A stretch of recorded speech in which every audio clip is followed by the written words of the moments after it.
ಆ ಉತ್ತರ ಪತ್ರಿಕೆಗಳನ್ನ ನನ್ನ ಹತ್ರನೇ ಓದಿಸೋರು ಸ್ಟೇಜ್ ಮೇಲೆ. ಹೀಗಾಗಿ ನನಗೆ ಬಹಳ ಖುಷಿ ಜನರ ಎದುರಿಗೆ ಪ್ರೆಸೆಂಟ್ ಮಾಡೋದಕ್ಕೆ. ಹೀಗಾಗಿ ಹೆಚ್ಚು ಉತ್ಸಾಹದಿಂದ ಬರೀತಾ ಇದ್ದೆ ನಾನು. ಹಾಗೆ ಬರಿತಾ ಬರಿತಾ ಬರಿತಾ ಇದ್ದಾಗ ಒಂದು ಅವಕಾಶ ಬಂತು ನನಗೆ. ಆಗ ಕರ್ನಾಟಕ ಸರ್ಕಾರದ ಕನ್ನಡ ಮತ್ತು ಸಂಸ್ಕೃತಿ ಇಲಾಖೆಯಿಂದ ಒಂದು ಆಫರ್ ಇತ್ತು 68ನೇ ಇಸ್ವಿಯಲ್ಲಿ. ಏನು ಅಂದ್ರೆ, ಯಾರು MA ಕನ್ನಡವನ್ನ ಮಾಡಿ ಕನ್ನಡ ಅಧ್ಯಾಪಕರಾಗ್ತಾರೋ ಅವರಿಗೆ 5-6 ವರ್ಷ ತಿಂಗಳಿಗೆ 500 ರೂಪಾಯಿ ಸ್ಕಾಲರ್ಶಿಪ್ ಕೊಡ್ತೀವಿ ಅಂತ. ಆದ್ರೆ ನಾವು ಬಾಂಡ್ ಪೇಪರ್ ಮೇಲೆ ಸೈನ್ ಮಾಡಬೇಕಾಗಿತ್ತು. ಆದ್ರೆ ಕನ್ನಡದಲ್ಲಿ ನನಗೆ ಹೆಚ್ಚು ಮಾರ್ಕ್ಸ್ ಬಂದಿತ್ತು. ಆದ್ರೂ ಉಳಿದ 3 ಸಬ್ಜೆಕ್ಟಿನ ಮೇಡಮ್ ಸರ್ ನನ್ನ ಮೇಲೆ ಇಂಪ್ರೆಷನ್ ಮಾಡಿದ್ದಿಂದ ಆ ಆಫರ್ನ ಬಿಟ್ಟೆ. ನೋಡ್ರಿ, ಆ ಕಾಲದಲ್ಲಿ ತಿಂಗಳಿಗೆ 500 ರೂಪಾಯಿ ಅಂದ್ರೆ ವರ್ಷಕ್ಕೆ 6,000 ರೂಪಾಯಿ. 5 ವರ್ಷ ಅಂದ್ರೆ 30,000 ರೂಪಾಯಿ, 68, 69.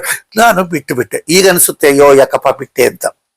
ಇರ್ಲಿ, ಆದ್ರೂ ಕನ್ನಡದ ಪ್ರೀತಿ, ಕನ್ನಡ ಅಭಿವೃದ್ಧಿ ಮಾಡ್ಕೊಂಡಿದ್ದೀನಿ ನಾನು ಆಸಕ್ತಿಯಿಂದ. ಹಾಗಾಗಿ ಮುಂದೆ ಹೋದೆ. ನಾನು ಎಕನಾಮಿಕ್ಸ್ ಮೇಜರ್ ಮಾಡಿ ಪೊಲಿಟಿಕಲ್ ಸೈನ್ಸ್ ಸೋಷಿಯಾಲಜಿನ ಮೈನರ್ ಸಬ್ಜೆಕ್ಟ್ ತಗೊಂಡೆ. ಮುಂದೆ ನನಗೆ BA ಸೆಕೆಂಡ್ ಕ್ಲಾಸ್ ಆಯ್ತು, ಹೈಯರ್ ಸೆಕೆಂಡ್ ಕ್ಲಾಸ್ ಆಯ್ತು. MA ಅರ್ಥಶಾಸ್ತ್ರಕ್ಕೆ, MA ಸೋಷಿಯಾಲಜಿಗೆ 2 ಕಡೆನೂ ನಾನು ಹಾಕೊಂಡೆ. ಸೋಷಿಯಾಲಜಿ ಬಗ್ಗೆ ನನಗೆ ಹೆಚ್ಚು ಪ್ರೇಮವಿತ್ತು.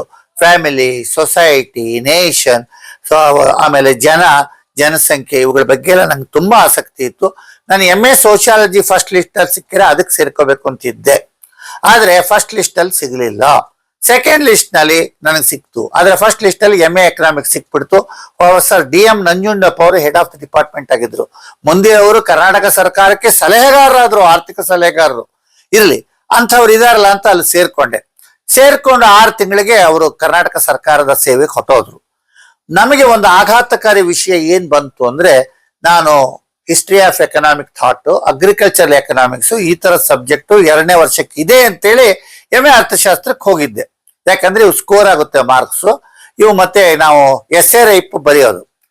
ಆದರೆ ನನ್ನ ದುರ್ದೈವ, ಹೊಸದಾಗಿ ಎಕನಾಮಿಟ್ರಿಕ್ಸ್ ಅನ್ನುವಂತ ಅಪ್ಲಿಕೇಶನ್ ಇಟ್ರು. ಅಯ್ಯೋ ರಾಮ, ನಮಗೆ ಮ್ಯಾಥ್ಸ್ ಬರಲ್ಲ, ಸ್ಟ್ಯಾಟಿಸ್ಟಿಕ್ಸ್ ಬರಲ್ಲ, ಆಧುನಿಕವಾದದ್ದು ಅಂತ ಅನ್ಕೊಂಡಿದ್ರೆ ಅದು ಹಿಂದಿನ ವರ್ಷ ಸ್ವಲ್ಪ ತಯಾರಿ ಕೊಡ್ಲಿಕ್ಕೆ ಬಂದಂತ ಮೇಷ್ಟ್ರು ಮ್ಯಾಥ್ಸ್ನವರು ಅಲ್ಲ, ಸ್ಟ್ಯಾಟಿಸ್ಟಿಕ್ನವರು. ಅವ್ರಿಗೆ ಎಕನಾಮಿಕ್ಸ್ ಗೊತ್ತಿಲ್ಲ, ನಮಗೆ ಮ್ಯಾಥಮೆಟಿಕ್ಸ್ ಸ್ಟ್ಯಾಟಿಸ್ಟಿಕ್ಸ್ ಗೊತ್ತಿಲ್ಲ. ನಾವಿಬ್ರು ಸೇರಿ ಎಕನಾಮಿಟ್ರಿಕ್ಸ್ ಕಲಿಬೇಕು.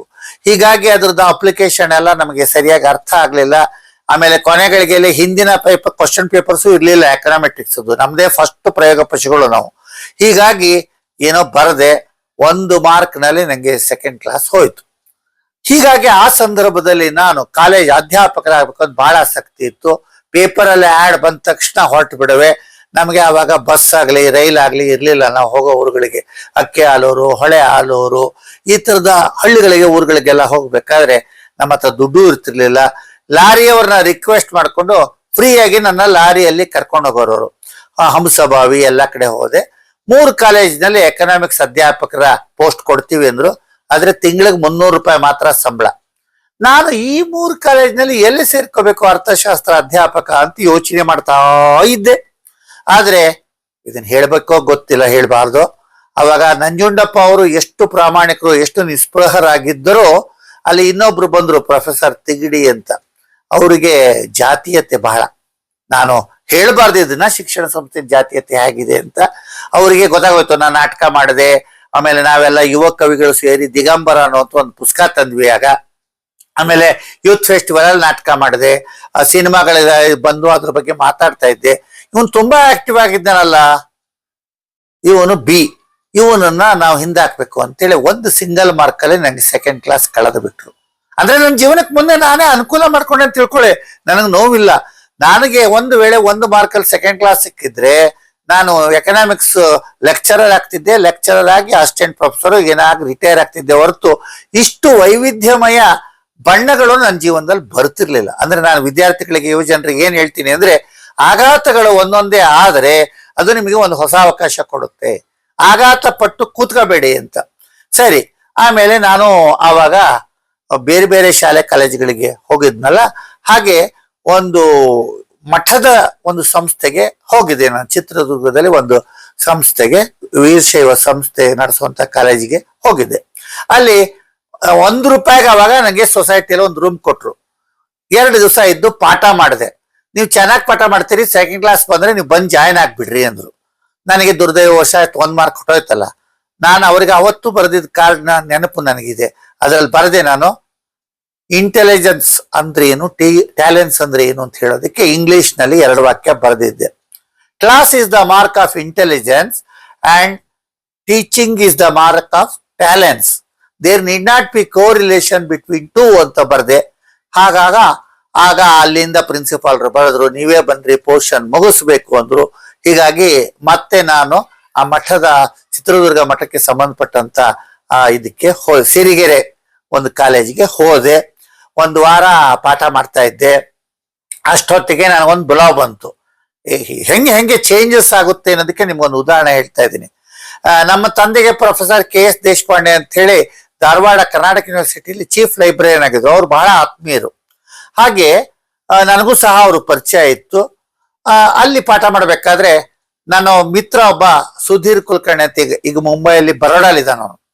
ಅವನು ಧಾರವಾಡ ಶಾಖೆ, ಬಿಜಾಪುರ ಶಾಖೆಯ family planning association of India vehicle ಅಲ್ಲಿ ಧಾರವಾಡಕ್ಕೆ ಬಂದಿದ್ದ. ಆ ದೊಡ್ಡ ವೆಹಿಕಲ್ ಅಲ್ಲಿ ನನ್ನ ಸ್ನೇಹಿತ ಕೂತ್ ಹೋಗ್ತಾ ಇದ್ದದ್ ನೋಡಿ, ಆಹಾ, ನಾನು ಇಂಥ ವೆಹಿಕಲ್ ಅಲ್ಲಿ ಕೂತ್ಕೊಂಡು ಹೋಗಿದ್ರೆ, ಈ ಸಂಸ್ಥೆ ಸೇರ್ಕೊಂಡಿದ್ರೆ ಅಂತ ಅನ್ಕೊಂಡಿದ್ದೆ. ದೇವರು ನೆರವೇರಿಸ್ಬಿಟ್ಟ. ಹೇಗೆ ಅಂದ್ರೆ ಪ್ರೊಫೆಸರ್ KS ದೇಶಪಾಂಡೆ ಅವರು ಧಾರವಾಡದಲ್ಲಿದ್ದ ಭಾರತೀಯ ಕುಟುಂಬ ಯೋಜನಾ ಸಂಸ್ಥೆಯ ಧಾರವಾಡ ಶಾಖೆಗೆ ಅಧ್ಯಕ್ಷರಾಗಿದ್ರು. ಆವಾಗ ಅಲ್ಲಿ ಒಂದು ಪೋಸ್ಟ್ ಖಾಲಿ ಆಗಿತ್ತು, ಫ್ಯಾಮಿಲಿ ಪ್ಲಾನಿಂಗ್ ಎಜುಕೇಶನ್ ಆಫೀಸರ್ ಅಂತ. ನನ್ಗೇನು 21 ವರ್ಷ ರೀ, ಮದುವೆನೂ ಆಗಿಲ್ಲ. ಆದ್ರೆ ಸಂಕಲ್ಪಕ್ಕೆ ಹೇಳ್ತೀನಿ, ನಾನು ಅರ್ಥಶಾಸ್ತ್ರ ಓದ್ಬೇಕಾದ್ರೆ PUC ಯಲ್ಲಿ ಮತ್ತೆ ಮುಂದೆ BA ದಲ್ಲಿ ಮಾಲ್ತೂಜಿಯನ್ ಥಿಯರಿ ಆಫ್ ಪಾಪ್ಯುಲೇಷನ್ ಅಂತ ಬರ್ತದೆ. ರಾಬರ್ಟ್ ಥಾಮಸ್ ಮಾಲ್ತಸ್ ಏನ್ ಹೇಳಿದ್ದ, ಅನೇಕ ಶತಮಾನಗಳ ಹಿಂದೆನೆ ಅವನು ಏನ್ ಹೇಳಿದ್ದ ಅಂದ್ರೆ, ಕುಟುಂಬ ಮತ್ತೆ ಜನಸಂಖ್ಯೆ ಇವುಗಳನ್ನ ಹೋಲಿಸ್ತಾ ಹೋದಾಗ ಆಹಾರದ ಬೆಳವಣಿಗೆ ಅನ್ನೋದು ನಿಧಾನವಾಗಿ ಅರ್ಥಮೆಟಿಕ್ ರೇಷಿಯೋಲ್ ಹೋಗುತ್ತೆ. ಆದ್ರೆ ಜನಸಂಖ್ಯೆ ಹೆಚ್ಚಳ ಅನ್ನೋದು ಜಾಮೆಟ್ರಿಕ್ ರೇಷಿಯೋಲ್ ಹೋಗುತ್ತೆ. ಅಂದ್ರೆ ನಿಮ್ಗೆ ವಿವರಿಸಿ ಹೇಳ್ತೀನಿ ನೋಡಿ. ಆಹಾರ ಬೆಳವಣಿಗೆ 1, 2, 3, 4, 5 ನಿಧಾನವಾಗಿ ಹೋಗುತ್ತೆ. ಯಾಕಂದ್ರೆ ಭೂಮಿ ಲಿಮಿಟೆಡ್, ಜನ ಲಿಮಿಟೆಡ್, ಅದರಲ್ಲಿ ಬೆಳೆಯುವಂತದಕ್ಕೆ ಗೊಬ್ಬರ ಹಾಕಿ ಏನೇ ಮಾಡಿದ್ರು ಸಹ ಬೆಳೆಯುವಷ್ಟೇ ಬೆಳೆಯುತ್ತೆ. ಆದ್ರೆ ಜನಸಂಖ್ಯೆ ಆಗಿದೆ ಗೊತ್ತಾ, ನಮ್ಮ ದೇಶದಲ್ಲಿ ಪಂಚೆ ಸೀರೆ ಸೇರ್ಕೊಂಡ್ಬಿಟ್ರೆ ಮಕ್ಕಳಾಗುತ್ತೆ. ಸೊ ಒಂದು ಇದಾಗಿ ಹೇಳೋದಾದ್ರೆ, ತಮಾಷೆಗೆ ಹೇಳೋದಾದ್ರೆ, ಮತ್ತೆ ಜನರಿಗೆ ಸಣ್ಣ ಕುಟುಂಬದ ಬಗ್ಗೆ ಅಭಿಮಾನ ಇರಲಿಲ್ಲ. ಹೀಗಾಗಿ ನಾನು BA ಓದ್ಬೇಕಾದ್ರೆ, ಮುಂದೆ ನನ್ನ ಜೀವನದಲ್ಲಿ ಮದುವೆ ಆದ್ರೆ ಒಂದೇ ಮಗು ದೇಶಕ್ಕೆ ನಾನು ಕೊಡುವಂತ ಕೊಡುಗೆ, ಅದು ಯಾವ ಕಾರಣಕ್ಕೂ 2ನೇ ಮಗು ಇಲ್ಲ ಅಂತ ಡಿಸೈಡ್ ಮಾಡಿದ್ದೆ. ಹೀಗಾಗಿ ದೇವ್ರು ನನ್ನ ಅಲ್ಲಿ ಹೇಳ್ಕೊಂಡೋದ ಅದೃಷ್ಟ. ಅಲ್ಲಿ ಏನಾಯ್ತು, ಬಂದು ನೀವು ಇಂಟರ್ವ್ಯೂ ಕೊಡಬೇಕು ಅಂತಂದ್ರು. ಸರಿ, ನಾನು ಸಿರಿಗೆರೆಯ ಅರ್ಥಶಾಸ್ತ್ರದ ಉಪನ್ಯಾಸಕನ ಕೆಲಸ ಬಿಟ್ಬಿಟ್ಟು ಟೆಂಪ್ರರಿ ಧಾರವಾಡಕ್ಕೆ ಬಂದ್ಬಿಟ್ಟು ಅಲ್ಲಿ ಫ್ಯಾಮಿಲಿ ಪ್ಲಾನಿಂಗ್ ಅಸೋಸಿಯೇಷನ್ ಆಫ್ ಇಂಡಿಯಾಗೆ ಹೋದೆ. ಇಂಟರ್ವ್ಯೂ 1 ತಿಂಗಳ ನಂತರ ಇತ್ತು. ಆದ್ರೆ ವಿಶೇಷವಾಗಿ ನನಗೊಂದು ಅವಕಾಶ ಏನ್ ಸಿಕ್ತು ಅಂದ್ರೆ, 1 ದಿನಕ್ಕೆ 10 ರೂಪಾಯಿ ಕೂಲಿಕಾರರಿಗೆ ಸಿಗುತ್ತೆ ನೋಡಿ, ಆ ತರ 1 ದಿನಕ್ಕೆ 10 ರೂಪಾಯಿ ಅಂದ್ರೆ 1 ತಿಂಗಳಿಗೆ 300 ರೂಪಾಯಿ ಇತ್ತು. ನೀನ್ ಹಳ್ಳಿ ಸುತ್ತಿ ಕೆಲಸ ಮಾಡ್ಬೇಕು, ನೀನ್ ಹೆಂಗ್ ಕೆಲಸ ಮಾಡ್ತೀಯ ನೋಡಿ ಅದನ್ನ ಕನ್ಸಿಡರ್ ಮಾಡ್ತೀವಿ ಅಂತಂದ್ರು. ನಾನು ಜೀವನದಲ್ಲಿ ಏನೇ ಬಂದ್ರು ಚಾಲೆಂಜ್ ಆಗಿ ಇಟ್ಕೊಳ್ತೀನಿ. ಆಯ್ತು, ಹೋದೆ. ಮೊದಲನೇ ದಿನ ಜಾಯ್ನ್ ಆದ ತಕ್ಷಣನೇ ನಮಗೆ ಭಾರತೀಯ ಕುಟುಂಬ ಯೋಜನಾ ಸಂಘ ಧಾರವಾಡ ಶಾಖೆಯಲ್ಲಿ 45 ಹಳ್ಳಿಗಳಿದ್ದು ಧಾರವಾಡ ತಾಲೂಕುದು. ಹುಬ್ಬಳ್ಳಿಯ ಇಂಡಸ್ಟ್ರಿಯಲ್ ಏರಿಯಾ, ಸ್ಲಮ್ ಏರಿಯಾ, ಆಮೇಲೆ ಮಹಿಳಾ ಮಂಡಳಗಳು, ಯುವಕ ಮಂಡಳಗಳು, ಈ ತರದ್ದೆಲ್ಲ ಒಳಪಟ್ಟಿತ್ತು. ಮೊದಲನೇ ದಿನ ಒಂದು ಹಳ್ಳಿಗೆ ಹೋದೆ. ಅಲ್ಲಿ ನಾವು ಸಿನಿಮಾ ತೋರಿಸ್ಬೇಕಾಯ್ತು. ನಮ್ಮ ಹತ್ರ ಪ್ರೊಜೆಕ್ಟರ್ ಎಲ್ಲ ಇತ್ತು. ನರ್ಸ್ ಬಂದ್ಲು, ಡ್ರೈವರ್ ಬಂದ, ಫೀಲ್ಡ್ ಸ್ಟಾಫ್ ಒಬ್ರು ಫೀಲ್ಡ್ ವರ್ಕರ್ ಬಂದ್ರು. ಹೋದೆ. ಅದು ಹಿಂದಿಯಲ್ಲಿ family planning association of India Bombay ಬ್ರಾಂಚ್ನವರು ನಿರ್ಮಾಣ ಮಾಡಿದಂತ ಬಾಪ್ ರೇ ಬಾಪ್ ಅನ್ನುವಂತ ಒಂದು ಹಿಂದಿ ಚಿತ್ರ. ಆ ಚಿತ್ರವನ್ನ ತೋರಿಸಿದ್ವಿ. 2 ಹಳ್ಳಿಯಿಂದ ಒಂದು 5-6 ಸಾವಿರ ಜನ ಬಂದು ನೆರೆದಿದ್ರು ಗ್ರೌಂಡ್ ನಲ್ಲಿ. ಆದ್ರೆ ಅರ್ಧ ಗಂಟೆ ಸಿನಿಮಾ ನೋಡಿದ್ರು ಒಬ್ರಾರು ಪಿಟಕ್ ಅನ್ಲಿಲ್ಲ, ನಗಲಿಲ್ಲ, ಅಳ್ಳಿಲ್ಲ, ಶಬಾಸ್ ಅನ್ಲಿಲ್ಲ, ಎದ್ದು ಹೋಗ್ಲಿಲ್ಲ. ನನಗೆ ಆಶ್ಚರ್ಯ. ರೇಡಿಯೋ ರಂಗಭೂಮಿಯಲ್ಲಿ ಇದ್ದದ್ರಿಂದ ನಾನು ಏನಾದ್ರೂ ಎಕ್ಸ್ಪ್ರೆಷನ್ ಬೇಕಲ್ಲ, ಜನ ಯಾಕೆ ಪಿನ್ ಡ್ರಾಪ್ ಸೈಲೆನ್ಸ್ ಕೂತಿದ್ದಾರೆ ಅಂತ ಅನ್ಕೊಂಡೆ. ಫೀಲ್ಡ್ ಪಬ್ಲಿಸಿಟಿ ಇಲಾಖೆಯಿಂದ ಇತ್ತು ಅವಾಗ, ಫೀಲ್ಡ್ ಪಬ್ಲಿಸಿಟಿ ಅಂತ ಹೇಳಿ. ಆ ಫೀಲ್ಡ್ ಪಬ್ಲಿಸಿಟಿ ಇಲಾಖೆಯಿಂದ ಒಂದು ಡಾಕ್ಯುಮೆಂಟರಿ ತೋರಿಸಿದ್ವಿ. ಅದು ಇಂಗ್ಲಿಷ್ ನಲ್ಲಿ ಇತ್ತು. ಜನ ಸುಮ್ಮನೆ ಕರೆದಿದ್ವಲ್ಲ, ಹಳ್ಳಿಲಿ ಏನು ಬೇರೆ ಎಂಟರ್ಟೈನ್ಮೆಂಟ್ ಇಲ್ಲ, ಟಿವಿ ಇಲ್ಲ, ಏನೂ ಇಲ್ಲ. ಜನ ಕೂತಿದ್ರು, ಎದ್ದು ಹೋದ್ರು. ಆದ್ರೆ ಯುವಕರಾಗಿದ್ದ ನಾನು ಯೋಚನೆ ಮಾಡಿದೆ, ಯಾಕೆ ಇವ್ರು ಹೀಗೆ ಕೂತಿದ್ದಾರೆ, ಇವಾಗ ಅರ್ಥ ಆಗ್ಲಿಲ್ವಾ, ಇಂಟ್ರೆಸ್ಟ್ ಇಲ್ವಾ, ಅಥವಾ ಕುತೂಹಲ ಇಲ್ಲ, ಅಥವಾ ಸುಮ್ಮನೆ 3 ತಿಂಗಳಂಗೆ ಕಲ್ಲಾಗಿ ಹಾಕುತ್ತಿದ್ದು. ಆಗ ನಂಗೆ ರಾತ್ರಿ ಹೊಳಿತು, ಆಹಾ ಇವರಿಗೆ ಭಾಷೆ ಅರ್ಥವಾಗಲಿಲ್ಲ. ಗ್ರಾಮೀಣ ಪ್ರದೇಶದ ಕನ್ನಡದ ಹಳ್ಳಿಗರಿಗೆ ಹಿಂದಿ ಬರೋಲ್ಲ. ಒಂದು ವೇಳೆ ಇದೇ ಕನ್ನಡದಲ್ಲಿ ಇದ್ದಿದ್ರೆ ಹೇಗೆ ರಿಯಾಕ್ಷನ್ ಬರ್ಬೋದಾಗಿತ್ತು ಅಂತ ನಾನು ಕಲ್ಪಿಸ್ಕೊಂಡೆ. 2ನೇ ದಿವಸ ಬೇರೆ ಹಳ್ಳಿಗೆ ಹೋದಾಗ ಅದೇ ಚಿತ್ರವನ್ನ ತೋರಿಸಿದಾಗ ನಾನೇನ್ ಮಾಡಿದೆ, ಪ್ರೊಜೆಕ್ಷನಿಸ್ಟ್ಗೆ ಹೇಳಿ ಸೌಂಡ್ ಆಫ್ ಮಾಡಿದೆ. ವಿಡಿಯೋಗೆ ನಾನು ಮೈಕ್ ಹಿಡ್ಕೊಂಡು ಆಯಾ ಸಂದರ್ಭಕ್ಕೆ ಬರುವಂತ ನಿರೂಪಣೆ, ಪಾತ್ರದ ಮಾತುಗಳನ್ನ ಕನ್ನಡದಲ್ಲಿ ಹೇಳಿದೆ. ಆಗ ಎಲ್ಲ ಜನಕ್ಕೂ ಅರ್ಥ ಆಯ್ತು. ಅವ್ರು ನಕ್ಕರು, ಹತ್ರು, ಚಪ್ಪಾಳೆ ಹೊಡೆದ್ರು, ವಿಷಲ್ ಹೊಡೆದ್ರು. ಆಹಾ ನನ್ನ ಕನ್ನಡ ಭಾಷೆಯ ವಿವರಣೆಗೆ ಧನ್ಯತೆ ಸಿಕ್ತು ಅಂತ ಬಹಳ ಖುಷಿ ಆಯ್ತು. ಹೀಗೆ ನಾನು ಮೊದಲನೇ ದಿವಸದಿಂದ ಪ್ರಾಯೋಗಿಕವಾಗಿ ಇದನ್ನ ಯಾವ ರೀತಿ ಜನರಿಗೆ ಮುಟ್ಟಿಸೋದು ಅಂತ ಪ್ರಯೋಗ ಮಾಡ್ತಾ ಇದ್ದೆ. ಹಾಗೆ 2ನೇ ದಿವಸ, 3ನೇ ದಿವಸ, 4ನೇ ದಿವಸ ಆಯ್ತು. ನನ್ನ ಕೆಳಗೆ 6 ಜನ ಫೀಲ್ಡ್ ಸ್ಟಾಫ್ ಇದ್ರು. ನಾನು ಆರೋಗ್ಯದ ಬಗ್ಗೆ ತಿಳ್ಕೊಬೇಕಾಗಿತ್ತು. ಲೇಡಿ ಮೆಡಿಕಲ್ ಆಫೀಸರ್ ಜೊತೆ ಚರ್ಚೆ ಮಾಡಿದೆ. ಆಮೇಲೆ ನಾನು ಮೆಡಿಕಲ್ ಕೆಲಸ ಮಾಡ್ಬೇಕು ಅಂದ್ರೆ ನನಗೆ ಅನಾಟಮಿ ಬೇಕಲ್ಲ, ಇದಕ್ಕೊಂದು ಮೂಲ ಹೇಳ್ಬೇಕು. ನಾನು ಧಾರವಾಡದಲ್ಲಿ ಕೊಪ್ಪದಕೆರೆ ಹತ್ರ ಸೈದಾಪುರದಲ್ಲಿ ಒಂದು ಮನೆಯಲ್ಲಿದ್ದಾಗ ನಮ್ಮ ಮನೆ ಎದುರಿಗೆ 3 ಜನ ಹುಡುಗಿಯರು ಡಾಕ್ಟರ್ MBBS ಓದ್ತಾ ಇದ್ರು. ಅವರು ದಿನ ಕಪ್ಪೆ ಜಿರಳೆ ಎಲ್ಲ ಡಿಸೆಕ್ಷನ್ ಮಾಡೋರು. ನನಗೆ ಅಹಿಂಸಾ ಪ್ರಿಯ. ಒಂದು ನಾಯಿ ಕಾಲು ಮುರಿದಿದ್ದಕ್ಕೆ ನಾ 3 ದಿವಸ ಊಟ ಮಾಡದೆ ಅಳ್ತಾ ಕೂತಿದ್ದೆ. ಅದ್ರ ಕಾಲು ಹಿಡ್ಕೊಂಡು ಅದಕ್ಕೆ ಸವರ್ತಾ ಔಷಧ ಹಾಕಿ. ಹೀಗಾಗಿ ನನಗೆ ಡಾಕ್ಟರ್ ಆಗ್ಬೇಕು ಅಂತ ಆಸೆ. ಯಾಕೆ ಅಂದ್ರೆ ಧಾರವಾಡದ ಡಾಕ್ಟರ್ SS ಕಾರಂತ್ ಅಂತಿದ್ರು. ಅವರು ದೇವರು ಅನ್ನೋರು ಎಲ್ಲ ಕಲಾವಿದ್ರು, ಜನ ಎಲ್ಲ ಅವ್ರು 2 ರೂಪಾಯಿ ತಗೋತಿದ್ರು ಆ ಕಾಲದಲ್ಲಿ. ಅವರ ಒಂದು ಡಿಸ್ಪೆನ್ಸರಿಯಲ್ಲಿ ನಾನು ನಮ್ಮ ತಂದೆ ಹೋಗಿ ಕೂತ್ಕೊತಿದ್ವಿ. ಅಲ್ಲಿ ಸಾಹಿತಿಗಳು ಬರ್ತಿದ್ರು. ಮನೋಹರ ಗ್ರಂಥಮಾಲೆಯ ಅವ್ರ ಕುಲಕರ್ಣಿಯವ್ರು ಏನಿದ್ರು ಅಲ್ಲಿ ನಾವೆಲ್ಲ ಜನ ಸೇರ್ತಿದ್ವಿ. ಸಾಹಿತಿಗಳು, ಕಲಾವಿದರೆಲ್ಲ ಬಂದಾಗ ಅವ್ರ ಮಾತನ್ನ ಕೇಳ್ತಾ ಇದ್ದೆ. ಹೀಗಾಗಿ ನಂಗೆ ಡಾಕ್ಟರ್ ಆಗ್ಬೇಕಂತ ಆಸೆ ಇತ್ತು. ಡಿಸೆಕ್ಷನ್ಗೋಸ್ಕರ ಡಾಕ್ಟರ್ ಓದ್ಲಿಲ್ಲ, ಹಿಂಸೆ ಮಾಡಬಾರ್ದು ಅಂತ. ಇಲ್ಲಿ ಮತ್ತೆ ಒಂದು ಅವಕಾಶ ಸಿಕ್ತಲ್ಲ, ನಾನು ಡಾಕ್ಟರ್ ತರ ಹೋಗ್ಬೇಕು. ಡಾಕ್ಟರ್ ಬರ್ದೇ ದಿವಸ ಲೇಡಿ ಮೆಡಿಕಲ್ ಆಫೀಸರ್ ದಿನ ಬರೋದಿಲ್ಲ. ಫೀಲ್ಡ್ ಸ್ಟಾಫ್ ಜೊತೆ ನಾವು ಹೋದಾಗ ಜನ ಏನಾದ್ರು ಪ್ರಶ್ನೆಗೆ ಉತ್ತರ ಹೇಳ್ಬೇಕಲ್ಲ, ನನ್ನನ್ನು ನಾನು ಎಲ್ಲಿದ್ರು ಅರ್ಹ ಮಾಡ್ಕೋಬೇಕು. ಹೀಗಾಗಿ ನಾನು ಮಾಡಿದೆ, ರಾತ್ರಿ ಹಗಲು MBBS ಬುಕ್ ತಗೊಂಡು ಹ್ಯೂಮನ್ ಅನಾಟಮಿ ಬಗ್ಗೆ ಅಭ್ಯಾಸ ಮಾಡಿದೆ. ಇವತ್ತಿಗೂ ನಾನು ಬರೆದಿಟ್ಟಂತ 200 ಪುಟದ ಉದ್ದನೆ ಹಾಳೆಯ ಪುಸ್ತಕದಲ್ಲಿ ವಿತ್ ಡೈಗ್ರಾಮ್ ಬರೆದಿದ್ದೇನೆ. ಗಂಡಿನ ದೇಹ ಹೇಗಿರುತ್ತೆ, ದೇಹ ರಚನೆ, ಅಂಗಾಂಗಗಳೇನು, ಹೆಣ್ಣಿನ ದೇಹ ರಚನೆ, ಅಂಗಾಂಗಗಳೇನು, ಅದರಲ್ಲಿ ಏನೇನು ಪರಿವರ್ತನೆ ಆಗುತ್ತೆ, ಚಿಕ್ಕವರಿದ್ದವರು ದೊಡ್ಡವರಾದಾಗ ಏನ್ ಪರಿವರ್ತನೆ ಆಗುತ್ತೆ, ಆಮೇಲೆ ಅಲ್ಲಿ ಕುಟುಂಬ ಜೀವನ ಅಂದ್ರೆ ಏನು, ಮಗು ಹೇಗಾಗುತ್ತೆ, ಇವನ್ನೆಲ್ಲ ಅಭ್ಯಾಸ ಮಾಡಿ ಮಾಡಿ ಮಾಡಿ ನಾನು 1 ತಿಂಗಳಿನಲ್ಲಿ ಒಬ್ಬ ಪ್ಯಾರಾಮೆಡಿಕಲ್ ಡಾಕ್ಟರ್ ತರ ನನ್ನನ್ನ ಸಿದ್ಧ ಮಾಡ್ಕೊಂಡೆ. ನೋಡಿ ಬಹಳ ಆಶ್ಚರ್ಯ ಅಂದ್ರೆ 1 ತಿಂಗಳಾದ್ಮೇಲೆ ನಾ ಮನೆಗೆ ಹೋಗ್ತೀನೋ ಇರ್ತೀನೋ ನಂಗೆ ಗೊತ್ತಿಲ್ಲ. ಆದ್ರೆ ಒಂದು ಫೀಲ್ಡ್ಗೆ ಹೋದ ಮೇಲೆ ಅದ್ರ ಬಗ್ಗೆ ಸ್ಟಡಿ ಮಾಡ್ಬೇಕು, ತಿಳ್ಕೊಬೇಕು ಅನ್ನೋದು ನನ್ನ ಕುತೂಹಲ, ಪ್ರಯತ್ನ ಇದು. ಹೀಗಾಗಿ ಹಂತ ಹಂತವಾಗಿ ಕಲಿಬೇಕು ನಾವು ಜೀವನದಲ್ಲಿ. ಇವತ್ತು ನಾನು ಗಂಟೆಗಟ್ಟಲೆ 10 ಗಂಟೆ ಕಾಲ ಬೇಕಾದ್ರೂ ಮಾತಾಡ್ತೀನಿ, ಅನುಭವ. ಎಲ್ಲೋ ಹೋಗ್ತೀನಿ, ಎಲ್ಲೋ ಬರ್ತೀನಿ, ಆದ್ರೆ ಕಂಟಿನ್ಯೂಟಿ ಲಿಂಕ್ ತಪ್ಪಲ್ಲ. ಯಾಕೆ ಅಂದ್ರೆ ದೇವ್ರು ಕೊಟ್ಟಿದ್ದ ಒಂದು ಪ್ರಯತ್ನ, ತಂದೆ ತಾಯಿ ಎಲ್ಲರ ವಂಶವಾಹಿ ಮೂಲಕ ಬಂದಿದ್ದಲ್ಲದೆ ನಾವು ಪ್ರತಿ ಹಂತದಲ್ಲಿ ಕಲಿಬೇಕು. ಹೀಗಾಗಿ 1 ತಿಂಗಳಾಯ್ತು. 13 ಜನ ಇಂಟರ್ವ್ಯೂಗೆ ಬಂದಿದ್ರು. MA PhD ಮಾಡಿದವರಿದ್ರು, ಡಬಲ್ ಗ್ರಾಜುಯೇಟ್ಸ್ ಇದ್ರು, ವಯಸ್ಸಾದವ್ರು ಇದ್ರು, ಬೇರೆ ಬೇರೆ ಕಡೆ ಕೆಲಸ ಮಾಡಿದವರು ಇದ್ರು, ಆರೋಗ್ಯ ಕ್ಷೇತ್ರದಲ್ಲಿರೋರು ಬಂದ್ರು. ಆದರೆ ಅಂತಿಮವಾಗಿ ನಾನೇ ಸೆಲೆಕ್ಟ್ ಆದೆ. ಯಾಕಂದ್ರೆ ಇವರ ಎಕ್ಸ್ಪ್ರೆಷನ್ ಬಹಳ ಚೆನ್ನಾಗಿದೆ, ಇವರ ಕನ್ನಡ ಚೆನ್ನಾಗಿದೆ, ಜನಸಾಮಾನ್ಯರಿಗೆ ಗ್ರಾಮೀಣ ಭಾಷೆಯಲ್ಲಿ ಚೆನ್ನಾಗಿ ತಿಳಿಸ್ತಾರೆ ಅಂತೇಳಿ ನನ್ನ ಆಯ್ಕೆ ಮಾಡಿದ್ರು. ಆಗ ನನಗೆ 1500 ರೂಪಾಯಿ ಸಂಬಳ ಫಿಕ್ಸ್ ಮಾಡಿದ್ರು. ಆದ್ರೆ ನನ್ನ ಕಷ್ಟ ಏನಿತ್ತು ಅಂದ್ರೆ ಅಲ್ಲಿ ದೊಡ್ಡ ಹಿಪ್ಪೋಪೊಟಮಸ್ ಆಕೃತಿಯ ಒಂದು ದೊಡ್ಡ ವ್ಯಾನ್ ಇತ್ತು. ಪ್ರೊಜೆಕ್ಷನಿಸ್ಟ್ ಇದ್ದ, ನರ್ಸ್ ಇದ್ರು, ಫೀಲ್ಡ್ ಸ್ಟಾಫ್ ಇದ್ರು. ಅದು ದಿನ 4-5 ಹಳ್ಳಿಗೆ ಹೋಗಿ ಜನರ ಆರೋಗ್ಯದ ಬಗ್ಗೆ ವಿಚಾರಿಸಿ, ಗಂಡಸರ ಮೀಟಿಂಗ್ ಮಾಡ್ಬೇಕು, ಹೆಂಗಸರ ಮೀಟಿಂಗ್ ಮಾಡ್ಬೇಕು, ಗರ್ಭಿಣಿಯರು, ಬಸರಿಯರು, ಪುಟ್ಟ ಮಕ್ಕಳು, ಅವರ ಕಾಯಿಲೆಗಳು, ಅವರ ಸಮಸ್ಯೆಗಳು ಎಲ್ಲದರ ಬಗ್ಗೆ ಕೇಳ್ಬೇಕಾಗಿತ್ತು. ನಾನು ಹೇಳ್ತಾ ಇರೋದು ನಿಮಗೆ 73ನೇ ಇಸ್ವಿ ಕತೆ. 73ನೇ ಇಸ್ವಿ ಅಂದ್ರೆ ಎಷ್ಟು ವರ್ಷ ಆಯ್ತು? 27 ವರ್ಷ ಆ ಕಡೆ, 25 ವರ್ಷ ಈ ಕಡೆ. 52 ವರ್ಷಗಳ ಹಿಂದೆ ಜನರಿಗೆ ಕುಟುಂಬ ಯೋಜನೆ ಬಗ್ಗೆ ಗೊತ್ತಿರಲಿಲ್ಲ. ದೊಡ್ಡ ಕುಟುಂಬ ಇತ್ತು. ಮಕ್ಕಳ ರೊಟ್ಟಿ ಹೆಚ್ಚೆಚ್ಚು ರೊಟ್ಟಿ ಬಡಿಬೇಕು, ಮಕ್ಕಳನ್ನ ಹೆಚ್ಚೆಚ್ಚು ಹಡಿಬೇಕು ಅಂತೇಳಿ ಆ ಕಡೆ ಎಲ್ಲ ಇತ್ತು. ಮಕ್ಕಳು ಹುಟ್ಟಿದ್ರೆ ಕೇಡೆ, ಮಳೆ ಬಂದ್ರೆ ಕೇಡೆ, ಅದೆಲ್ಲ ಹೇಳ್ತಾ ಇದ್ರು. ಹೀಗಾಗಿ ಆ ಜನರ ಜೊತೆ ಎಲ್ಲ ನಾವು ಮಾರ್ಗದರ್ಶನ ಕೊಡ್ಬೇಕಾಗ್ತಿತ್ತು, ಹೇಳಬೇಕಾಗಿತ್ತು. ಆದರೆ ನಾನು ಬಸ್ಸಲ್ಲಿ ಹೋಗ್ಬೇಕಾಗಿತ್ತು, ಇಲ್ಲ ಸೈಕಲ್ ಮೇಲೆ ಹೋಗ್ಬೇಕಾಗಿತ್ತು, ಇಲ್ಲ ನಡ್ಕೊಂಡು ಹೋಗ್ಬೇಕಾಗಿತ್ತು. ವೆಹಿಕಲ್ ಇದ್ರೆ ಅವ್ರು ಮುಂಚೆ ಹೊಟ್ಟೋಗೋರು, ಅವ್ರು ಹೋಗಿದಾರೆ ಇಲ್ವೋ, ಸರಿಯಾಗಿ ಕೆಲಸ ಮಾಡ್ತಾ ಇಲ್ವೋ ಅನ್ನೋ ತಪಾಸಣೆಗೋಸ್ಕರ ನಾನು ಅವ್ರ ಹಿಂದೆ ಬಸ್ಸಲ್ಲೂ ನಡ್ಕೊಂಡು ಕಲ್ಕೇರಿ ಏನೋ ಅಂತ ಕಾಡಿನ ಮಧ್ಯೆ ಇದ್ದಂತ ಹಳ್ಳಿಗೆ 12 ಕಿಲೋಮೀಟರ್ ನಡ್ಕೊಂಡು ಹೋಗಿದ್ದೆ. ಆಗ ಆ ಒಂದು ಅನುಭವ ಮರೆಯೋ ಹಾಗಿಲ್ಲ. ಕಲ್ಲು ಮಣ್ಣಿನ ನಡುವೆ ಎದ್ದು ಇಳಿದು ಹತ್ತಿ ಇಳಿದು ಗ್ರಾಮೀಣ ರಸ್ತೆಯಲ್ಲಿ ನಡ್ಕೊಂಡು ಹೋಗಿದ್ದೆ. ಆಮೇಲೆ ನಾನು ಬಹಳ ಯೋಚನೆ ಮಾಡ್ತಿದ್ದೆ, ಈ ಜನರಿಗೆ ಸೀದಾ ಹೋಗಿ ನೀನು ಕಟ್ ಮಾಡಿಸ್ಕೊ ನರಾನ, ನೀನು ಫ್ಯಾಮಿಲಿ ಪ್ಲಾನಿಂಗ್ ಆಪರೇಷನ್ ಮಾಡ್ಕೋ ಅಂತ ಹೇಳಿದ್ರೆ ಆಗಲ್ಲ. ಜನರ ಜೊತೆ ತಾದಾತ್ಮ್ಯತೆ ಹೊಂದು ಅವರಲ್ಲಿ ನಾನು ಒಬ್ಬನಾಗಿ ಸ್ನೇಹವನ್ನ ಪ್ರೀತಿಯನ್ನ ಬೆಳೆಸ್ಕೊಂಡ್ರೆ ಮಾತ್ರ ಅವ್ರು ನನ್ನ ಮಾತನ್ನು ಕೇಳ್ತಾರೆ, ಒಬ್ಬ ಗೆಳೆಯ. ಇಲ್ದಿರೆ ಕೇಳಲ್ಲ. ಏನ್ ಮಾಡ್ಬೇಕು? ನಾನು ಯುವಕನಾಗಿ ಏನ್ ಮಾಡಿದೆ, ಒಂದೊಂದು ಹಳ್ಳಿಲಿ ರಾತ್ರಿ ವಾಸ್ತವ್ಯ ಅಲ್ಲೇ ಮಾಡಿದೆ. ಅಲ್ಲಿ ಎಲ್ಲಿ ವಾಸ್ತವ್ಯ? ಹಳ್ಳಿ ದೇವಸ್ಥಾನಗಳಲ್ಲಿ ಜಂಗಮರಿರೋರು, ವಯಸ್ಸಾದವ್ರು ಬರೋರು, ಅಲ್ಲಿ ಭಜನೆ ಮಾಡೋರು. ನಾನು ಭಜನೆ ಮಾಡ್ತಿದ್ದೆ ಅವ್ರ ಜೊತೆ. ಹೊಸ ಹೊಸ ಹಾಡು ಬರ್ಕೊಟ್ಟು ಭಜನೆ ಹೇಳ್ಕೊಟ್ಟೆ ಅವರಿಗೆ. ಭಜನೆ ಮಾಡ್ತಾ ಇದ್ವಿ. ರಾತ್ರಿ ಅಲ್ಲೇ ಮಲ್ಕೋತಾ ಇದ್ದೆ. ಬೆಳಗ್ಗೆ ಜಂಗಮರು ಹೋದ ತಕ್ಷಣ ನಾನು ಎದ್ದು ಹೋಗ್ತಿದ್ದೆ.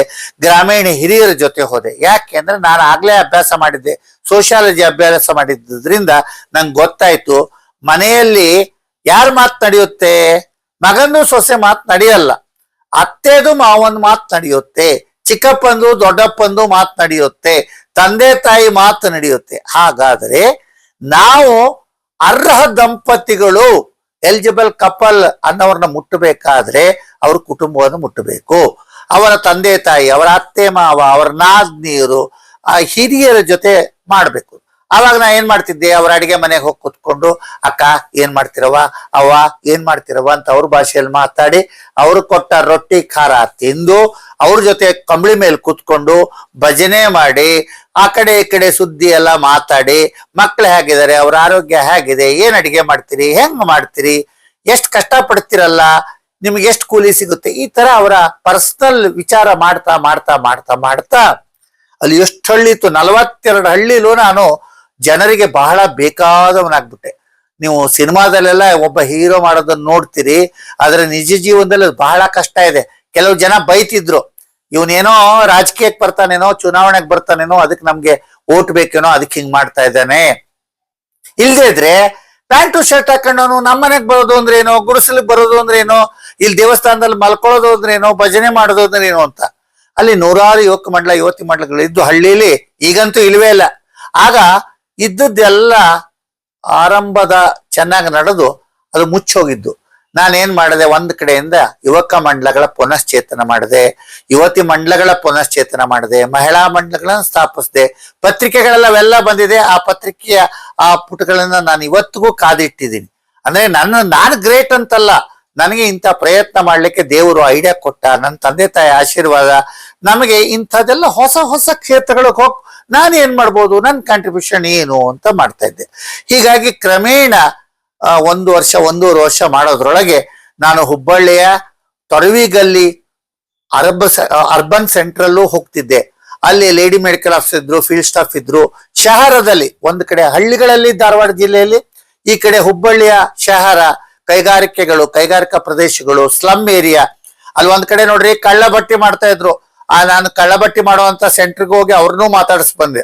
ಯಾಕೆ ಅಂದ್ರೆ ಯಾವ ಏರಿಯಾಗೆ ಹೋಗ್ತೀರಿ ಆ ಜನರ ಕಾನ್ಫಿಡೆನ್ಸ್ ತಗೋಬೇಕು. ಹೀಗಾಗಿ ಸ್ವಂತವಾಗಿ ಕಲಿಬೇಕು, ಸ್ವಂತವಾಗಿ ಯೋಚನೆ ಮಾಡ್ಬೇಕು, ಸ್ವಂತವಾಗಿ ಬರೀಬೇಕು.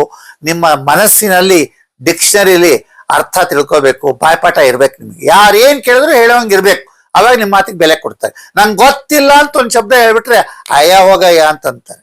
ಸರಿ, ಹೀಗೆ ಅದೆಲ್ಲ ಮಾಡ್ತಾ ಇದ್ದಾಗ, ನಾನು ಪ್ರಯೋಗಗಳು ಮಾಡ್ತಾ ಇದ್ದಾಗ, ಅಲ್ಲಿ ಸಮೃದ್ಧಿ ಅಂತ ಒಂದು ಕ್ವಾರ್ಟರ್ಲಿ ಮ್ಯಾಗಝಿನ್, ಒಂದು 3 ತಿಂಗಳಿಗೆ 2 ತಿಂಗಳಿಗೆ ಬರುವಂತ ಮ್ಯಾಗಝಿನ್ ಅನ್ನ ನಾನೇ ಬರೆದು ಸಂಪಾದಿಸ್ತಿದ್ದೆ. ಪ್ರಿಂಟ್ ಆಗೋದನ್ನೆಲ್ಲ ಹಂಚ್ತಿದ್ವಿ, ಪತ್ರಿಕೆಗಳಿಗೆ ಬರಿತಾ ಇದ್ದೆ. ಹಾಗೆ ಕರ್ನಾಟಕ ಪ್ರಾಜೆಕ್ಟ್ ಅಂತ ಹೇಳಿ ಇಡೀ ಭಾರತ ದೇಶದಲ್ಲಿ, ಅದು ಧಾರವಾಡದಲ್ಲಿತ್ತು. ಅವ್ರ ಜೊತೆ ಸೇರಿ family planning association of India Dharwad ಶಾಖೆಯ ವತಿಯಿಂದ ಕಾರ್ಯಕ್ರಮಗಳನ್ನ ಮಾಡ್ತಾ ಹೋದ್ವಿ. ನಮ್ಮ ಬಾಂಬೆಯಿಂದ ಇಡೀ ಇಂಡಿಯಾದಲ್ಲಿ ಅಧ್ಯಕ್ಷ ಆಗಿದ್ದ ಅವಾಬಾಯಿ ವಾಡಿಯಾ ಅವ್ರು ಬಂದಿದ್ರು. ಅವರು ನಮ್ಮ ಕಾರ್ಯವನ್ನ ಮೆಚ್ಕೊಂಡ್ರು. ಅಲ್ಲಿ ಲೇಡಿ ಮೆಡಿಕಲ್ ಆಫೀಸರ್ ಇದ್ರು. ಆಮೇಲೆ ಹುಬ್ಬಳ್ಳಿಯಲ್ಲಿ ಡಾಕ್ಟರ್ ಪೈಕೋಟಿ ಅಂತಿದ್ರು.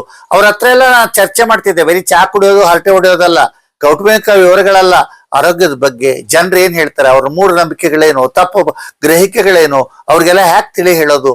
ಹೀಗಾಗಿ ವೈದ್ಯಕೀಯ ವಿಚಾರಗಳನ್ನ ಅವರಿಂದ ಕೇಳಿ ತಿಳ್ಕೊಂಡು ಅದನ್ನ ಕನ್ನಡದಲ್ಲಿ ಹೇಗೆ ಹೇಳ್ಬೇಕು ಜನರಿಗೆ ಅರ್ಥ ಆಗಾಗೆ ಅಂತ ಮಾಡ್ಕೊಂಡೆ. ಹೀಗಾಗಿ ನನ್ನ ತಲೆಯಲ್ಲೇ ಒಂದು ಡಿಕ್ಷನರಿ ಇತ್ತು. ಇಂಗ್ಲಿಷ್ ಟು ಕನ್ನಡ ಡಿಕ್ಷನರಿ ಅಷ್ಟೇ ಅಲ್ಲದೆ ನಮ್ಮ ಮಾತಾಡುವ ಭಾಷೆಗೂ ಮತ್ತೆ ಬರೆಯೋ ಭಾಷೆಗೂ ಏನು ವ್ಯತ್ಯಾಸ ಇದೆ ಅದನ್ನ ಸ್ಥಳೀಯ ಭಾಷೆಯಲ್ಲಿ ಹೇಗೆ ಹೊಂದಿಸೋದು ಅಂತ ದಿನನಿತ್ಯ ತಯಾರಾಗ್ತಿದ್ದೆ. ಹೀಗೆ ಅಲ್ಲಿ ಮಾಡ್ತಾ ಇರ್ಬೇಕಾದ್ರೆ ನಮ್ಗೆ ಲಂಡನ್ ಅಲ್ಲಿ ಇಂಡಿಯನ್ ಪ್ಲಾನ್ಡ್ ಪೇರೆಂಟ್ಹುಡ್ ಫೆಡರೇಷನ್ ಅಂತಿದೆ. ಆ IPPF ಗೆ ನಮ್ಮ family planning association of India ಗುರುತಿಸಲ್ಪಟ್ಟ ಒಂದು ಸಂಸ್ಥೆ. ಹೀಗಾಗಿ ಇಡೀ ಇಂಡಿಯಾದಲ್ಲಿ ಎಷ್ಟು ಶಾಖೆಗಳಿದೆಯೋ ಗೊತ್ತಿಲ್ಲ, ಜಾಸ್ತಿ ಇದೆ. ಆದರೆ 13 ಶಾಖೆಗಳು ಕರ್ನಾಟಕದಲ್ಲಿದ್ವು. ಆ ಧಾರವಾಡ ಶಾಖೆಯಲ್ಲಿ ನಾನು ಕೆಲಸ ಮಾಡ್ತಿದ್ದೆ. ಕರ್ನಾಟಕ ಪ್ರಾಜೆಕ್ಟ್ ನಲ್ಲಿ ಕೆಲಸ ಮಾಡಿದಾಗ ಆಗ ಕುಟುಂಬ ಯೋಜನೆಯ ಬಗ್ಗೆ ಒಂದು ಕವನಗಳ ಮ್ಯಾಕ್ಸಿಮಮ್ ಒಂದು ಮ್ಯಾಗಝಿನ್ ತಂದ್ರು, ಸಂಚಿಕೆ. ಅದರಲ್ಲಿ ಸೈಕ್ಲೋಸ್ಟೈಲ್ಡ್ ಪ್ರಿಂಟ್ ಅಲ್ಲಿ ನಂದೇ 13 ಕವನಗಳಿದೆ, ಆರೋಗ್ಯ ಕವನಗಳು. ಹಾಗೆ ಆ ಕಾಲದಲ್ಲಿ ಬೆಂಗಳೂರಿನಲ್ಲಿದ್ದಂತ ಕುಟುಂಬ ಕಲ್ಯಾಣ ಇಲಾಖೆಯ ವತಿಯಿಂದ ಕುಟುಂಬ ಅನ್ನೋಂತ ಒಂದು ವಾಲ್ ಪೇಪರ್ ಬರ್ತಿತ್ತು. ಅದರಲ್ಲೂ ಸಹ ನಾನು ಒಂದು ಕವನ ಬರೆದಿದ್ದೆ. ಫಸ್ಟ್ ಪೇಜ್ ಅಲ್ಲೇ ಅದು ಬಂದಿತ್ತು. ಗೋರೋಚಾ ಅವರು ಇದ್ರು ಅಲ್ಲಿ ಸಂಪಾದಕರಾಗಿ. ಹೀಗಾಗಿ ಆ ಕುಟುಂಬ ಮ್ಯಾಗಝಿನ್ ಅಲ್ಲೂ ಅನೇಕ ಇದನ್ನ ನಾನು ಬರೆದಿದ್ದೀನಿ. ಹೀಗೆ ಹಳ್ಳಿ ಓಡಾಡ್ತಾ ಇದ್ದಾಗ ನಾನು ದಿಢೀರಂತ ಅದನ್ನ ಬಿಡುವಂತ ಸಂದರ್ಭ ಬಂತು. ನೋಡಿ, ನಮ್ ತಂದೆ ಎಲ್ಲ ಮನೆಗೆ ಖರ್ಚು ಮಾಡ್ತಿದ್ದರಿಂದ ನಾನು 1500 ರೂಪಾಯಿ ತಿಂಗಳು ಬಂದ್ರೆ ಅದನ್ನ ಉಳಿಸ್ಲೇ ಇಲ್ಲ. ನನ್ನ ಫೀಲ್ಡ್ ಸ್ಟಾಫಿಗೆ 600 ರೂಪಾಯಿ ಸಂಬಳ, ನಂಗೆ ಏನು ಜವಾಬ್ದಾರಿ ಇಲ್ಲ, 1500 ರೂಪಾಯಿ ಬರುತ್ತೆ, ಏನ್ ಮಾಡೋದು? ಹೀಗಾಗಿ ಅವ್ರನ್ನೆಲ್ಲ ಕರ್ಕೊಂಡು ಹುಬ್ಬಳ್ಳಿ ನೃಪತುಂಗ ಬೆಟ್ಟಕ್ಕೆ ಕರ್ಕೊಂಡು ಹೋಗು ಪಿಕ್ನಿಕ್ಕು, ಇನ್ನೊಂದು ಕಡೆ ಹೋಗು, ನುಗ್ಗೆಕೆರೆ ಹನುಮಪ್ಪನ ಹತ್ರ ಹೋಗು, ಸೋಮೇಶ್ವರದ ಹತ್ರ ಹೋಗು ಅಂತ ಹೇಳಿ ರೊಟ್ಟಿ ಕಟ್ಕೊಂಡು, ಪಲ್ಯ ಕಟ್ಕೊಂಡು, ಮೊಸರು ಕಟ್ಕೊಂಡು ಹೋಗಿ 13 ಜನ ಸ್ಟಾಫ್ ಜೊತೆಗೆ ಅವ್ರಿಗೆ ಊಟ ಹಾಕ್ತಾ ಅವ್ರನ್ನ ಪಿಕ್ನಿಕ್ ಕರ್ಕೊಂಡು ಹೋಗಿ, ಹೀಗೆ ನನ್ನ 1500 ರೂಪಾಯಿಯನ್ನ ನಾನು ಉಳಿಸ್ಲಿಲ್ಲ. ನನ್ನ ಸಹೋದ್ಯೋಗಿಗಳ ಸಲುವಾಗಿ ಖರ್ಚು ಮಾಡ್ತಾ ಇದ್ದೆ. ಆಗ ಏನಾಯ್ತು, ನಿಮ್ಗೆ ಹೇಳಲೇಬೇಕು ಕೆಲವು ವಿಚಾರ. ಹೆಸರೇ ಹೇಳದೆ ಇದ್ರೆ ನೀವು ಇದು ಎಲ್ಲೋ ಕಾಲ್ಪನಿಕ ಕೃತಕ ಕತೆ ಹೇಳ್ತಾರೆ ಅಂತಾರ. ಇದೊಂದು ವಿಷಯ ಹೇಳಿ ಈ ಅಧ್ಯಾಯನ ಮುಗಿಸ್ತೀನಿ. ನಾನು ಅಲ್ಲೇ ಇದ್ದಿದ್ರೆ ಬಹುಶಃ ಲಂಡನ್ಗೆ ಹೋಗುವ ಅವಕಾಶ ಇತ್ತು, ದಿಲ್ಲಿಗೆ ಹೋಗೋ ಅವಕಾಶ ಇತ್ತು, ದೊಡ್ಡ ಸ್ಥಾನ ಬರುವಂತ ಅವಕಾಶ ಇತ್ತು. ಆದ್ರೆ ಏನಾಯ್ತು, ನಮ್ಮಲ್ಲಿ ಒಬ್ರು ಡೆವಿಲ್ ಅಂತ ಕರಿತೀನಿ ಅವಳನ್ನ, ದೇವಿ ಜಟಾರ ಅಂತ ಹೇಳಿ, ಅವರು ನಮ್ಮ ಸಂಸ್ಥೆಯ ಆರ್ಗನೈಸಿಂಗ್ ಸೆಕ್ರೆಟರಿ ಆಗಿದ್ರು. ಆಕೆ ಏನ್ ಮಾಡ್ತಿದ್ಲು, ನಮಗೆ ಟಾರ್ಗೆಟ್ ಕೊಡೋಳು, ಫೀಲ್ಡ್ ಸ್ಟಾಫ್ ಹತ್ರ ಇಷ್ಟಿಷ್ಟು ಮಾಡ್ಬೇಕು, ನೀವು ಇಷ್ಟು ಇದನ್ನ ಯಾರು ಕಾಂಡಮ್ ಯೂಸರ್ಸ್ ಹೆಚ್ಚು ಮಾಡ್ಬೇಕು, ಇಷ್ಟು ಲೂಪ್ ಯೂಸರ್ಸ್ ಹೆಚ್ಚು ಮಾಡ್ಬೇಕು, ಇಷ್ಟು ಮಹಿಳಾ ಶಸ್ತ್ರಚಿಕಿತ್ಸೆ ಹೆಚ್ಚು ಮಾಡ್ಬೇಕು, ಇಷ್ಟು ಪುರುಷ ಶಸ್ತ್ರಚಿಕಿತ್ಸೆ, ವ್ಯಾಸೆಕ್ಟಮಿ, ಟ್ಯೂಬೆಕ್ಟಮಿ ಟಾರ್ಗೆಟ್ ಕೊಡೋಳು. ಆದ್ರೆ ನಮ್ಮ 6 ಜನ ಫೀಲ್ಡ್ ಸ್ಟಾಫ್ ಅಲ್ಲಿ 2-3 ಜನನ ತನ್ನ ಮನೆಗೆ ಬಟ್ಟೆ ಒಗೆಯೋಕೆ, ತನ್ನ ರೇಷ್ಮೆ ಹೊಲದಲ್ಲಿ ಕೆಲಸ ಮಾಡ್ಲಿಕ್ಕೆ ಕರ್ಕೊಂಡು ಹೋಗೋಳು. ಹೀಗಾಗಿ ನನಗೆ ಅವಳಿಗೆ ಯಾವಾಗ್ಲೂ ವಾಗ್ವಾದ ಆಗೋದು. ಮೇಡಮ್, ನನಗ್ ಟಾರ್ಗೆಟ್ ಕೊಟ್ಟು ನೀವು ಇವ್ರನ್ನ ಕರ್ಕೊಂಡು ಹೋಗ್ಬಿಟ್ರೆ ಹೇಗೆ ಅಂತ ಹೇಳ್ತಿದ್ದರಿಂದ ಅವಳು ಒಳಗೊಳಗೆ ಏನ್ ಮಾಡಿದ್ಲು, ಆ ಒಂದು ಏನು ಸಂಸ್ಥೆಯ ಧಾರವಾಡ ಶಾಖೆ ಕಮಿಟಿ ಇರುತ್ತಲ್ಲ, ಅದರಲ್ಲಿ ಅಧ್ಯಕ್ಷರು ಮತ್ತೆ 2 ನನ್ನ ಪರವಾಗಿದ್ರು, ನನ್ನ ಬಗ್ಗೆ ಬಹಳ ಮೆಚ್ಚುಗೆ ಗಳಿಸ್ತಿದ್ರು. ಆದ್ರೆ ಇನ್ನು 3 ಸದಸ್ಯರು ಮತ್ತೆ ಈ ಆರ್ಗನೈಸಿಂಗ್ ಸೆಕ್ರೆಟರಿ ಅವರು ಪಿತೂರಿ ಮಾಡಿ ನನ್ನ ಕೆಲಸದಿಂದ ಕಿತ್ತಾಕ್ಬೇಕು ಅಂತ ಯೋಚನೆ ಮಾಡಿದ್ರು. ನನಗೆ ಯಾಕೆ ಗೊತ್ತಾಯ್ತು, ಅಲ್ಲೂ ನೋಡಿ ನಂಗೊಂದು ಲಾಟ್ರಿ. ನಾನು ರಾತ್ರಿ ಹೊತ್ತು ಕುತ್ಕೊಂಡು ಬರಿತಾ ಇದ್ದೆ ಆಫೀಸ್ನಲ್ಲಿ. ಬರಿಬೇಕಾದ್ರೆ ಆಫೀಸ್ ಕೀ ನನ್ನ ಹತ್ರ ಇತ್ತು, ಓಪನ್ ಮಾಡ್ತಾ ಇದ್ದೆ. ಯಾಕೋ ಏನೋ ಟೈಪ್ ರೈಟಿಂಗ್ ಮಷೀನ್ ಹತ್ರ ಹೋದಾಗ ಕೆಳಗೆ ಬಿದ್ದಂತ ಪೇಪರು, ಕಾರ್ಬನ್ ಪೇಪರು ನನ್ ಗಮನ ಸೆಳೀತು. ಯಾಕೋ ಏನೋ ಆ ಕಾರ್ಬನ್ ಪೇಪರ್ ತಗೊಂಡ್ರೆ ಅದರಲ್ಲಿ ಉಲ್ಟ್ರಾ ಅಕ್ಷರ ಕಾಣ್ತು. ಅದರಲ್ಲಿ ನನ್ನ ಟರ್ಮಿನೇಷನ್ ಲೆಟರ್ ಅನ್ನ ಟೈಪ್ ಮಾಡಿದ್ದು ನನಗೆ ಗೊತ್ತಾಯ್ತು. ಅಯ್ಯೋ, ನೀವೇನ್ ನನ್ನ ಟರ್ಮಿನೇಟ್ ಮಾಡ್ತೀರಿ, ನಾನೇ ಹೋಗ್ತೀನಿ ಅಂತ ಹೇಳಿ ಮಾರನೇ ದಿವಸ ಆಫೀಸ್ ಭಾಗ ತೆಗೆದ ತಕ್ಷಣ ನಾನು ಫರ್ದರ್ ಸ್ಟಡೀಸ್ಗೆ ಹೋಗ್ತಾ ಇದ್ದೀನಿ, ಆದ್ರಿಂದ ರಿಸಿಗ್ನೇಷನ್ ಕೊಡ್ತೀನಿ ಅಂತ ಹೇಳಿ ಅಲ್ಲಿಗೆ ರಾಜೀನಾಮೆ ಎಸ್ತೆ. ಅಂದ್ರೆ ನನಗೂ ಒಂದು ಆ ಯೌವನದ ಹಠ ಇತ್ತು. ನನ್ನನ್ನು ಯಾರೂ ಸಹ ಕಳಪೆ ಅಂತ ಅನ್ಬಾರ್ದು. ನಾನು ಇಷ್ಟು ಉತ್ತಮ ಕೆಲಸ ಮಾಡಿದ್ರು ಸಹ ಸಂಸ್ಥೆಯ ರಾಜಕೀಯದಿಂದ ಅಥವಾ ಹಿರಿಯ ಅಧಿಕಾರಿಯ ರಾಜಕೀಯದಿಂದ ಯುವಕರು ಹೇಗೆ ಮರಗಟ್ಟು ಹೋಗ್ತಾರೆ ಅಥವಾ ಅವರು ಸ್ಥಾನಮಾನ ಕಳ್ಕೋತಾರೆ ಅಂತ ಇಲ್ಲ, ನಾನು ಹೆದರ್ಲಿಲ್ಲ.